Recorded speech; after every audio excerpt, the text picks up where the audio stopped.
Hi, everyone. My name is Dawn Fan, and I am a graduate assistant at the Dayton Foundation. Welcome to the second segment of How You Help Others from Home.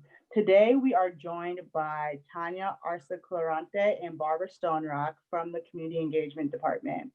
Barbara and Tanya, if you guys would like to take turns introducing yourself and kind of talk about a little bit what you do. Tanya, you go first. Okay, I'll go first. So I'm the Community Engagement Officer at the Dayton Foundation, and my key responsibilities include managing the discretionary grant making process, working on identified community initiatives or projects, and also managing a few RFP processes uh, uh, at the foundation. Yeah. And I'm Barbara Stonerock. I'm the Vice President of Community Engagement. And I think Tanya and I have the best jobs at the Dayton Foundation. We get to work with the community, especially with all of our nonprofit partners out there who are doing all the good work for our community, especially right now. Some of the projects we're working on are the Del Mar Encore Fellows program. As Tanya mentioned, our discretionary grant making program, which has now been pivoted to the COVID response fund of the Dayton Foundation. And we can talk more about that in a little bit. And just, other community projects that help lift up and support having a healthier, happier community. Do we want to get him out of here?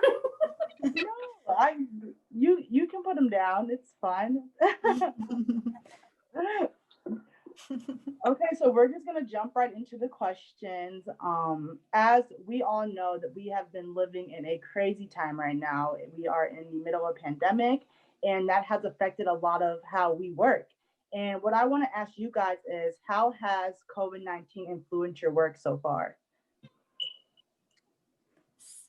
Anyone can start. It can be anyone. Yeah, I'll go. So I joined the foundation in 2019 December, and maybe in early March I felt like, oh, I have finally learned all the responsibilities or the work that I have to do, and then suddenly we had to start working from home. And I think it was a big change for me, at least as a new employee.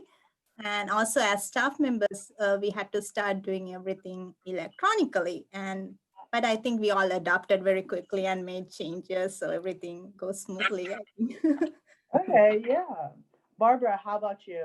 I'm not. I think, Tanya, you mentioned it a little bit, going remote also meant using technology to help us do our jobs. And I know for me personally, I used a lot of paper at the Dayton Foundation, which probably wasn't a good thing, but we have a really amazing team internally who got to work right away to launch an internal process improvement team.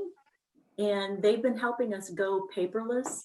And it's amazing. I've made the joke, I don't know what I'm going to do with my credenza when I get back to work because I have no more paper, because we've really implemented some paperless processes, which has been great for the foundation. I love that. I love that. Save the trees. I've noticed how much paper I've been using too, after just being at home all the time. So that's definitely a good observation. So outside of both of your regular work duties, how have you guys been helping others? So yeah, as many of you know, like when the pandemic started, we had to establish the COVID-19 Response Fund grant in partnership with the United Way of the Greater Dayton Area. And we also postponed our discretionary grant making process and pivoted our discretionary funding to address COVID-related needs. So I have dedicated most of my time now to the COVID-19 Response Fund grant process. That's one way that things have changed for me and how I my responsibilities at the foundation. Mm-hmm. Yeah, so like Tanya, we've had to pivot like so many organizations, and starting the COVID response fund so that we can respond to the needs of nonprofits who are out serving people on the ground became our instant focus and priority as soon as COVID hit and everyone started going remote. And it's really been heartening to see all of the work the nonprofits are doing and serving people and going the extra mile and being responsive. And hopefully the COVID fund and all of the contributions that the community gave to the fund have helped to ease people's burdens with food and work related issues and just trying to survive, rental assistance and things like that. Okay, and just to touch base on the COVID-19 response fund, how can those who maybe would like to apply for a grant access that? Is that on the website or have we been advertising that at all? How does that work? Well, the Dayton Foundation has a great marketing department, and so they've done a really good job, including Don, of getting the word out to our nonprofit partners that they can apply for this fund. This fund was actually, even though it sits at the Dayton Foundation, it's actually a collaboration among other funders and community stakeholders, namely the United Way. They've been a significant partner, the Mateo Family Foundation and other foundations, and then many other just individuals in the community who want to help. The fund has raised over $1.8 million so far. We've awarded over $1.3 million so far. And we don't know if there'll be a second wave yet here in the winter. So we want to be responsive and listen and see what happens to know if we need to get other grants out there on the ground to respond to issues. Tanya, would you have anything to add to that? Yes, so to answer your question, yes, the application can be accessed through our website, and if an organization cannot access it, they can always email Barbara or me, and we are happy to send the link. And yeah, and we have awarded 93 grants so far, so I think that's a big impact and also a contribution. So shows the commitment of the community as well. Mm-hmm. No, I definitely agree. The Dayton community has been known to kind of stick together during hard times, and that's definitely an example of it right here. So that's super cool to hear. What changes have you guys seen in the community? The big thing that I've really been noticing, and it's through my participation and Tanya's participation as well on the COVID response fund, the distribution committee who reviews all of those proposals. It was really interesting to see, and for the few proposals that we still receive, that food access and food insecurity was the #1 issue that the community was seeing. We have a great partner in the food bank. Michelle Riley and her team do a great job over there, but it was sad to see that there were so many people in need, students and families and older adults. And so hopefully the grants from the COVID response fund were able to help fill that gap. I think I have seen a lot of collaborations and partnerships happening among various nonprofit organizations and also various funders. I think COVID-19 Response Fund is a great example.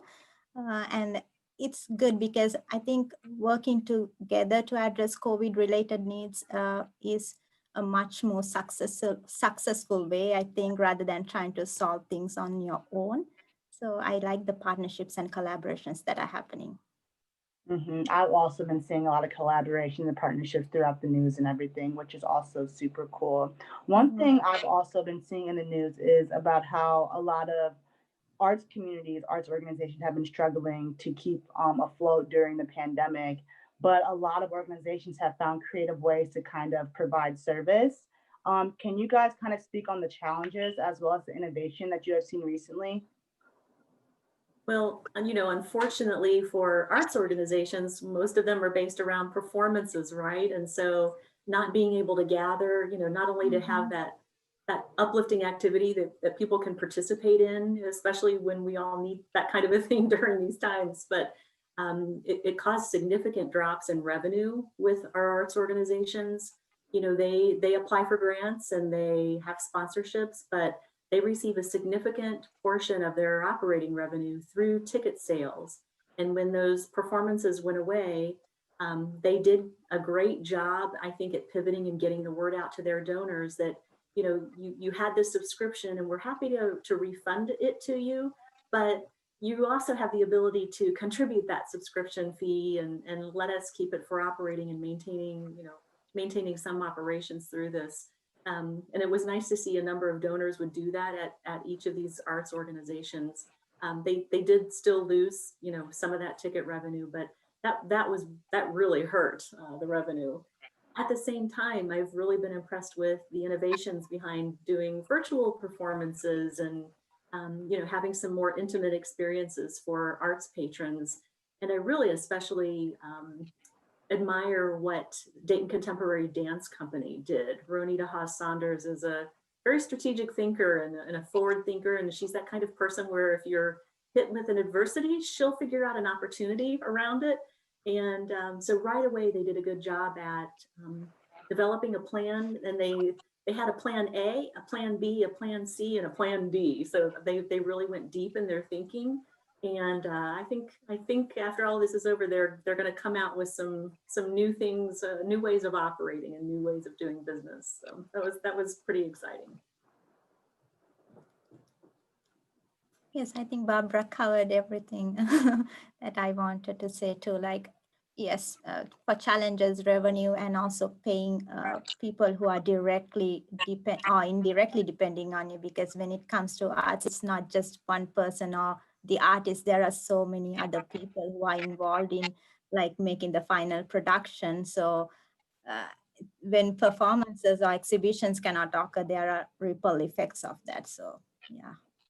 Yeah, Dayton's a huge arts community, I would say, with the Oregon District, the Neon, the film festival that just was in the Oregon District. I would say that we're a huge arts community, and I think a lot of our residents would like to maybe help out the arts community. So would you guys kind of know of any ways that our community can help out the arts groups?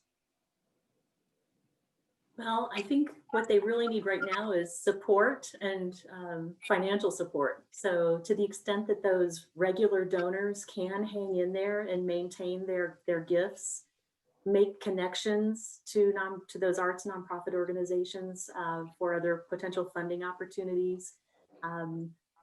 Buy gift certificates now to performances in the future for the holidays that are coming up. And writing checks is always a great thing, right? And then, for those organizations that you feel particularly close to, or that you really, that's close to your heart, I think, calling the executive director or calling the team up and letting them know, asking if they're hanging in there and that you support them and that you stand with them. I think that kind of goodwill could go a long way. Yeah. Tanya, how about you? Yeah, I think I agree with everything Barbara said, and I would like to add, like, if there are virtual performances that are offered through some of the organizations, support them, watch some of those performances. I personally like to be in a live performance myself, but at this time we have to support the organizations, and they are doing their best right now. So we can show support that way, I think. Mm-hmm. So I kind of want to switch gears from the arts group towards education. Education is also a really big area that's been impacted because of the pandemic. And have you guys been hearing or seeing anything in terms of education in the community? And if you have been, what have you been hearing and seeing? Right away, the first thing that I think we all noticed is as funders, regular funders to the education community, is when schools had to go remote, all of a sudden, the inequities of poverty and equity issues really laid bare. And in our area, the ability to connect remotely to education, not only from having, some students just don't have they don't have computers, and they don't have a way to connect to education. And so when you go remote, how does that learning happen? Not only was the actual laptop a piece of that equation, but even if a student had a laptop, then how do you connect? Do you have Wi-Fi? Do you have good Wi-Fi? How, are other people using the only device in your home?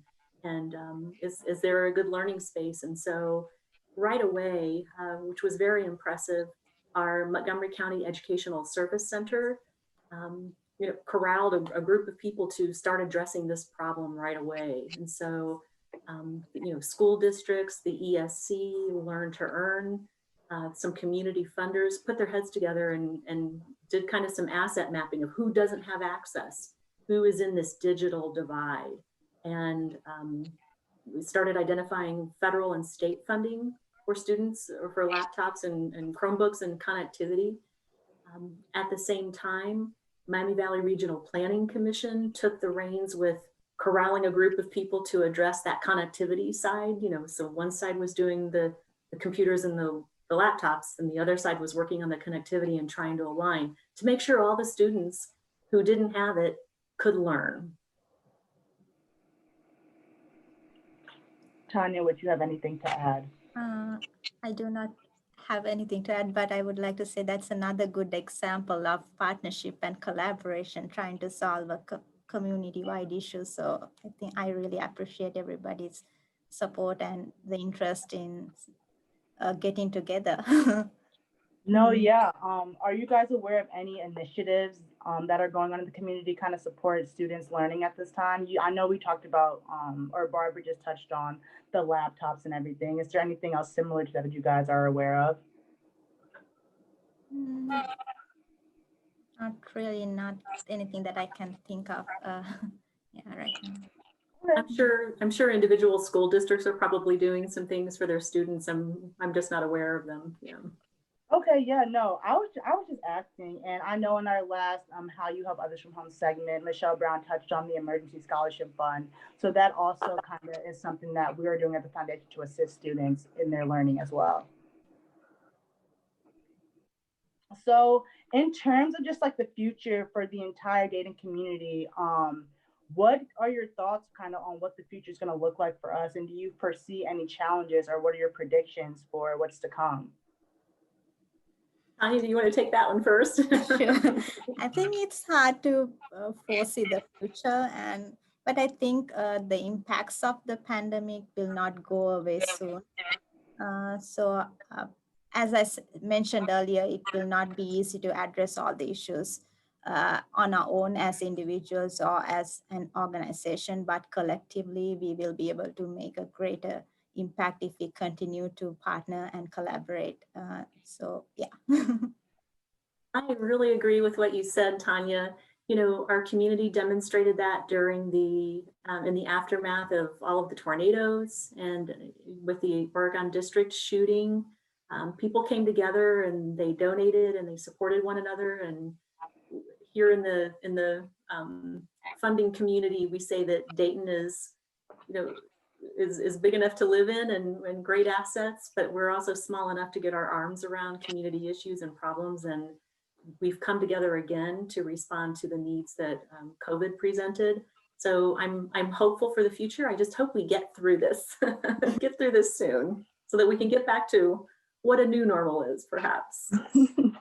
No, I definitely agree. We've been doing this for such a long time. So, I mean, we're getting through it. So I'm very confident that we're going to be successful along the way.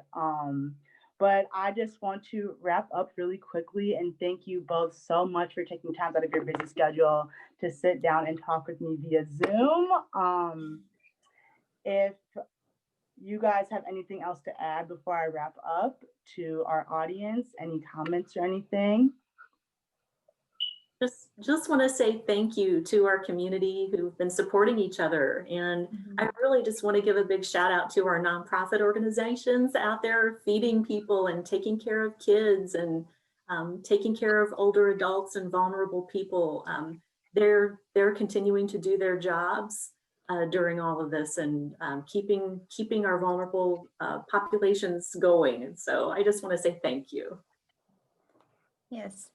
Thank you to everyone, the donors and also nonprofit organizations, because you cannot do things on your own. You need the funding, you need organizations to make things happen. So it's really good to have a great community around you that supports the and also addresses the needs of the community. Yes.